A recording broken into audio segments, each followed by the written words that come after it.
Hello দর্শক, আসসালামু আলাইকুম। Welcome to my channel. আশা করি আপনারা সবাই খুবই ভালো আছেন। খুবই সিম্পল একটা রেসিপি দিব, ফুলকপির স্পেশাল।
ঢাকা দিয়ে কিন্তু সিদ্ধটা তাড়াতাড়ি হয়ে যায়। ফিরে আসবো 10 মিনিট পর। 10 মিনিট পর ফিরে এসেছি। পানিটা একদম শুকিয়ে গিয়েছে আর ফুলকপিটাও সিদ্ধ হয়ে গিয়েছে। ফুলকপিটা দেখেন কিরকম সিদ্ধ হয়েছে, চাপ দিলে ভেঙে যাচ্ছে। চুলার আঁচটাকে হাই হিটে দিয়ে পানিটাকে শুকিয়ে নিব। পানি কিন্তু এতে একটু থাকা যাবে না, পানিটা একদম শুকিয়ে গিয়েছে। এবার ফুলকপিটাকে তুলে নিচ্ছি। এবার একটা ফ্রাই প্যানে 1 টিস্পুন সরিষার তেল গরম করে নিয়েছি।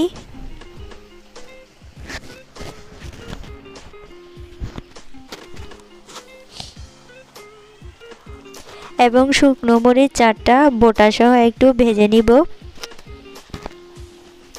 জালটা আপনাদের পছন্দ মতো অ্যাড করতে পারেন, আর বোটা সহ ভাজতে হবে, না হয় কিন্তু মুচমুচে হবে না, ভিতরে তেল ঢুকে যাবে। আঁচটাকে একদমই কমিয়ে শুকনো লঙ্কাগুলোকে ভেজে নিতে হবে, না হয় শুকনো লঙ্কা পুড়ে যাবে, আর পুড়ালে খেতেও কিন্তু ভালো লাগে না, তেতো লাগে। বোটাটাকে ফেলে শুকনো লঙ্কাটাকে নিয়ে নিচ্ছি।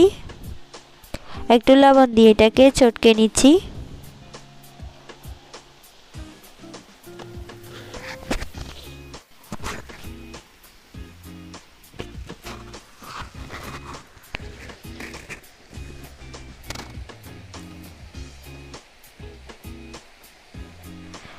একটা ছোট সাইজের আলু ভেঙে ভালো করে চটকে নেব। এবার ফুলকপি আলুর একসাথে লঙ্কাটাকে ভালো করে চটকে নিচ্ছি।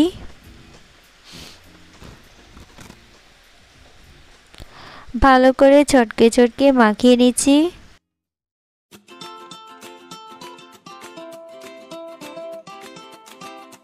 এবার শুকনো লঙ্কা ভাজা তেলটার মধ্যে আমি ভর্তাটা রান্না করব। তার জন্য তেলটাকে ভালো করে গরম করে এর মধ্যে দিয়ে দিচ্ছি 2টো রসুনের কুচি। 2টো রসুনের কোয়াকে আমি ভালো করে ভেজে নিচ্ছি। সুন্দর একটা গন্ধ বের হলে দিয়ে দিচ্ছি একটা ছোট সাইজের পেঁয়াজ। পেঁয়াজটাকে ভালো করে ভেজে নিতে হবে। চুলার আঁচটাকে মিডিয়াম আঁচে রেখে পেঁয়াজটা সুন্দর সোনালি কালার হয়ে গিয়েছে। এবার এর মধ্যে ফুলকপির মিশ্রণটা দিয়ে দিচ্ছি। ভালো করে সব কিছু মিশিয়ে নিব। আর মেশানো হয়ে গেলে 2 মিনিটের মতো নেড়ে ছেড়ে ভেজে নিতে হবে।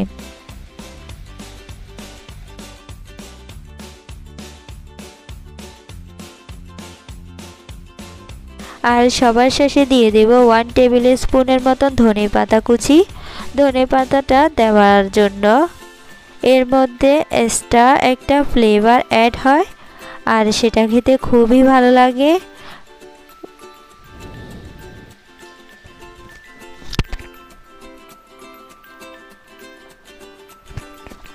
আবারও ভালো করে সব কিছু একসাথে মিশিয়ে নিচ্ছি।